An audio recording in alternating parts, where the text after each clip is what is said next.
बीमारी से चंगाई। यह कहानी बाइबल के नए नियम के उन अद्भुत चमत्कारों में से एक है जो यीशु मसीह ने अपने जीवन में किए। यीशु मसीह ने धरती पर आकर न केवल लोगों को आध्यात्मिक शिक्षा दी, बल्कि उनके शारीरिक और मानसिक कष्टों का भी निवारण किया। बीमारी से चंगाई की घटनाएं केवल यीशु के चमत्कारी कार्यों का ही नहीं, बल्कि उनके प्रेम और करुणा का भी प्रतीक हैं।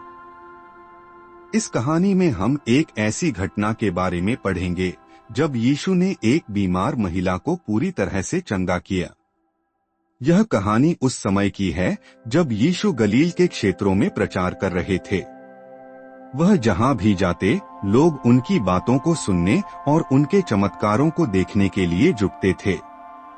एक दिन जब यीशु एक बड़े नगर से बाहर जा रहे थे, उन्हें एक महिला मिली जो 12 वर्षों से रक्तस्राव की बीमारी से पीड़ित थी। उसका शरीर बहुत कमजोर हो गया था और उसने जीवन के अधिकांश समय को बीमारी के साथ ही जिया था। उसने कई चिकित्सकों से उपचार लिया था, लेकिन कोई भी इलाज उसे राहत नहीं दे पाया। महिला का हौसला टूट चुका था और वह निराश हो चुकी थी। लेकिन एक दिन उसे यह सुनने को मिला कि यीशु मसीह उसी नगर में आ रहे हैं। उसने सोचा, यदि मैं यीशु के वस्त्रों को भी छू लूं, तो मेरी बीमारी ठीक हो सकती है।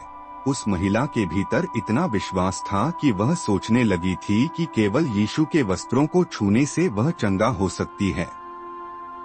उसके मन में यह विचार बार बार उठ रहा था और उसने इस विश्वास के साथ यीशु के पास जाने का निश्चय किया। जब महिला यीशु के पास पहुंची, तो वह एक बड़ी भीड़ से घिरी हुई थी। उस समय लोगों का जमावड़ा इतना अधिक था कि महिला को रास्ता बनाने में काफी मुश्किल हो रही थी। लेकिन उसने हार नहीं मानी और भीड़ के बीच से रास्ता बनाते हुए वह यीशु के पास पहुंच गई। जैसे ही उसने यीशु के वस्त्र को छुआ, उसे एक अद्भुत अनुभव हुआ। उसे महसूस हुआ कि उसकी बीमारी ठीक हो गई है और रक्तस्राव रुक गया है। उसका शरीर हल्का महसूस करने लगा और उसकी थकी हुई आत्मा को शांति मिल गई।